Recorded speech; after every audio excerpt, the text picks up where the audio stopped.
How you guys doing out there? I'll tell you a little bit about myself. I'm originally I was born in New Orleans, Louisiana. I was raised in Birmingham, Alabama, and had moved away from Birmingham back after my father passed away in '71. My wife and I moved back to Birmingham. I'd never really been superficially active politically, but never really plugged in until I moved back into the neighborhood that I grew up in, Birmingham, and began to look around me and notice that nothing seemed to be working and no one seemed to be representing us. Wound up in a low-level city position for quite some time, and in 2006, 2000, the census, we were cut over in my neighborhood into all democratically controlled districts in the state house, the U.S. congressional district, in the state, and the U.S. Senate. And then in the next election cycle in 2002, not a single Republican ran for one of those seats. There was no one there to vote for that had my values. So in 2006, I qualified as a Republican to run for Alabama State House of Representatives, District 58. Was unopposed in the primary, became the Republican nominee. Ran that year on Judge Moore's platform, signed the pledge with Judge Moore, and was one of a dozen or so that stood with Judge Moore and ran on the Return Alabama to the People platform. I was in for the shock of my life. I watched the Republican machinery support my Democratic opponent because I wasn't in the back pocket of the right groups. I began to question something very profoundly, and I began to ask the simple question: who is representing us? And I kept coming to the conclusion that no one was. After the election cycle was over, I was a member of the Jefferson County Republican Executive Committee, was also a member of the Alabama State Republican Executive Committee. I was so sick with what I saw, I resigned from both of those positions and became a member of the U.S. Constitution Party. Several months later, the Constitution Party had a major split in Alabama, and I was the last man standing. Spent 5 years building that organization from the ground up, and we fought tooth and nail a number of races. The last one was in May of 2011 down in South Alabama, where a lifelong Democrat qualified as a Republican for District 105 State House after that House member was appointed to the cabinet of Robert Bentley. We watched the Republican Party fight us tooth and nail to keep a conservative out of that office. Again, was angered by what I saw. For 136 years, Alabama was a one-party state. Until 1995, Alabama was a very open state for ballot access. After 1995, we have gotten progressively more restrictive until today. Out of 50 states in the United States of America, Alabama is rated as the worst state to attempt to get a candidate qualified on the ballot in. Now, there's something profoundly wrong when you have to produce 44,800 confirmed signatures for every statewide candidate that's not a Republican or Democrat to be allowed access to the ballot in the state of Alabama. In 2006, when I ran for the legislature, 51.43% of the Alabama voters did not have an opponent in their legislative seats to vote for in the general election. If it was a democratically controlled seat, there was a Democrat in the general election, no Republican. If it was a Republican controlled seat, there was a Republican in the general election, but no Democrat. 51.4%, excuse me, let me grab this. There's something horribly wrong with that picture. 57.14% of the state house seats were unopposed. What does the legislature of the state of Alabama do between 2000 and 2006 and 2010? They double the qualifying fees from $500 to $1,000 to run for State House of Representatives. Something's terribly wrong with this picture. when common people cannot get access to the ballot to run for office. As a chairman of a minor party, let me explain to you that my group is not seeking to become a third wheel on a three-legged stool. I'm firmly convinced with every fiber of my being, that we have had our republic stripped from us. We now live under the iron rule of an oligarchy in Alabama, ruled by the elite. Over and over again, we see evidence that Republicans and Democrats sit down at a table and decide who will have opposition and who won't. They make it increasingly more difficult for the common man to have access to the basic ballot. If you can't get on the ballot to challenge the power machines in this state, we've got a real problem, folks. For the last several months, I've been embroiled in a real firefight at the state level.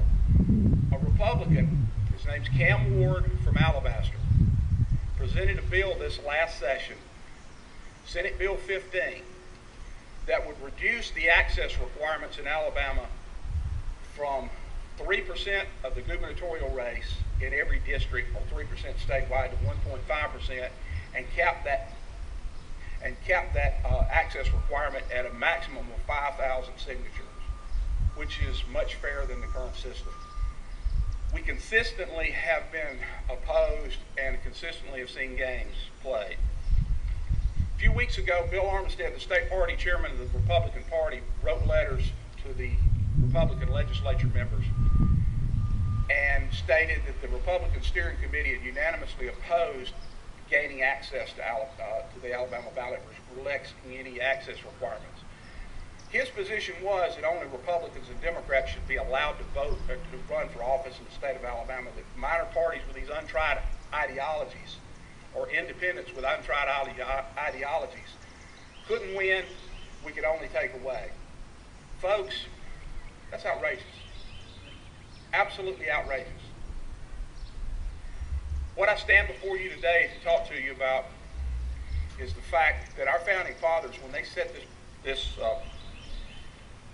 this republic up after the Revolutionary War, several of our founding fathers consistently warned us about the dangers of what they called the spirit of party or factions. Quote from Jefferson: "The issue today is the same as it's been throughout history. Whether man shall be allowed to rule himself, or shall he be governed by a smaller league." Folks, I'm talking to the Tea Party group, and I'm hoping I've got folks that have the same passion that I do. I don't care what you call yourself as far as your political brand. I don't care what color you are. I don't care how much money you have or how much money you don't have. What I want to see are folks that have a like mindset, that are fighting to see this republic restored to what our founding fathers left us. We have a machine that's fighting us with everything that's within us in it, because they want to keep us out of government. They want to silence our voice. The question is will we let them? We went through the process of several months of lobbying. I've been down in Montgomery 5 times, I guess, in the last 3 weeks. Last Wednesday night, our bill died on the floor of the House after passing the Senate, after the letter that Armstead wrote was picked up by the Gas and Times and Birmingham News. I was allowed to write a rebuttal in the Birmingham News the following Thursday and passed the Senate 26-5. Went to the House, which was promptly blocked by the Secretary of State's office and the Probate Judges Association. It cost us a week. By the time we got it through the House, we had one legislative day left, and it died on the floor on Wednesday. On Thursday morning, there was another bill that was dropped into the special session. A bill that will lock Alabama down as a strict party registration state, requiring you to register as a Republican or Democrat. You have to be registered 90 days out from an election if you're going to be allowed to vote in the primary this bill passes. Thursday night, I got several calls from folks saying that our ballot access bill had been pulled into the special Senate. Senate Bill 15 was in the special session. No, it wasn't. Senate Bill Thursday night, when this was resurrected, suddenly became a ballot, a bill that was not going to give you free access to be able to run for office and a fair chance for the little man to achieve a goal of having at least a fair shake to get into an election in the state of Alabama. It became a bill that would lock us into a system of utter fascism and party registration that requires you to register as a Republican or Democrat. And you cannot change, you have to actually be registered as one of the two in order to be able to cast a ballot in the primary. Now this is in a state where 50% consistently of our legislative seats are decided in the primary. 40% of folks in this country consider themselves independent. 40% today, which means that 60% consider themselves partisan, Republicans or Democrats. You split that in half, 30% are Democrats, 30% are Republicans. So 30% potentially of the electorate would decide over 50% of the legislative districts. They have been deciding over 50% of the legislative district races in this state. Something horribly wrong with that picture.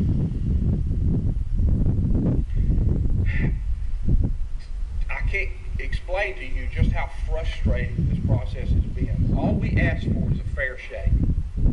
If you run as a Republican candidate for President of the United States in the state of Alabama, Republican or Democrat, they require you to get 500 signatures statewide in order to prove enough basic support to qualify to be on the ballot as a Republican or Democrat in the state for president. If you run as an independent candidate for president in the state of Alabama, that jumps to 5,000 signatures. That deadline is at the end of August, the 1st of September. But if you choose to run for any statewide office as an independent, or you choose to run as a third-party presidential candidate, that now jumps to 44,800 confirmed signatures to be able to qualify. And that deadline is the primary date, which was moved up 2 months. I'll give you another little whammy on that. In Alabama, if you're a candidate for a state seat of any type, legislative seat in particular, I'm fairly certain it's all the rest, but I know it's legislative seats, you're not allowed to raise 1 cent of funding as long as the legislature's in session. If you run for a statewide seat in Alabama and you use paid petitioners, you're going to be required to produce a minimum of 60,000 signatures to have a fighting chance to get on the ballot in this state. If you run paid petitioners, it's $2 a signature. Do the math, folks. $120,000 is what it would cost an independent or a minor party candidate to qualify in this state. It's unconstitutional. It's unconscionable. Next Thursday, I'm going to stand before the 11th Court of Civil Appeals with a number of minor party chairmen in this state. We filed a federal lawsuit against the state of Alabama on constitutional grounds. I'm asking for help and for support in this matter. What we're asking for is only a fair and level playing field. What we wanted was to cap the signatures at 5,000, which is 10 times the number that Republicans and Democrats require for a presidential candidate. We also wanted our deadline to be the certification date, which is the date that Republicans and Democrats have after the primary to certify their candidate and place their candidates on the ballot. All we're asking for is a fair and level playing field. What we got was a slap in the face from the bosses of both political parties, telling us we don't belong, telling us we shouldn't be in the arena. Is that constitutional? Is that comforting for you? For the folks that will fight tooth and nail? My group endorsed nationally Rick Santorum for president. The Alabama group is backing Roy Moore. Again, we don't care what your party brand is, what color you are. All we care about is do you align with us philosophically.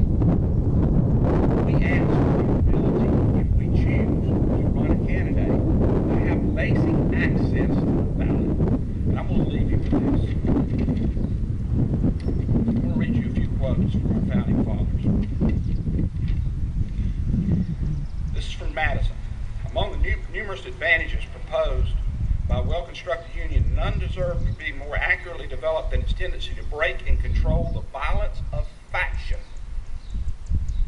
The friend of popular government never finds himself so much alarmed for their character and fate as when he contemplates the propensity to this dangerous vice. The instability, injustice, and confusion introduced into the public councils have in truth been the mortal disease which popular governments have everywhere perished.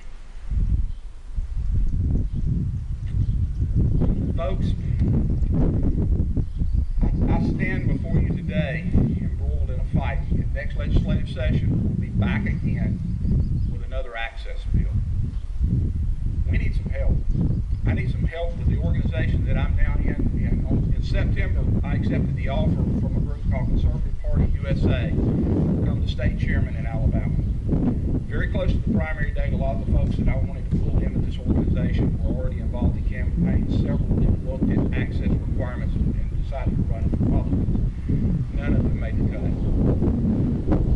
Two things. I need some help to put together an organization that can begin to brand and endorse folks, no matter whether they're running as Republicans or Democrats, independents, on my ticket or on something else, as the true conservatives in this state.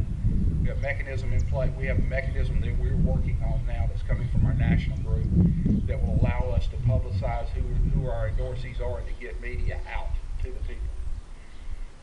Secondly, we have got to find a way to break the machine in the state of Alabama and give the common man a fair chance to be elected to office. The Founding Fathers dreamed of a government not of elite rulers, but of common men that would have the concerns of the common citizens. We either restore that process to this republic or we lose this republic. I thank you for your time.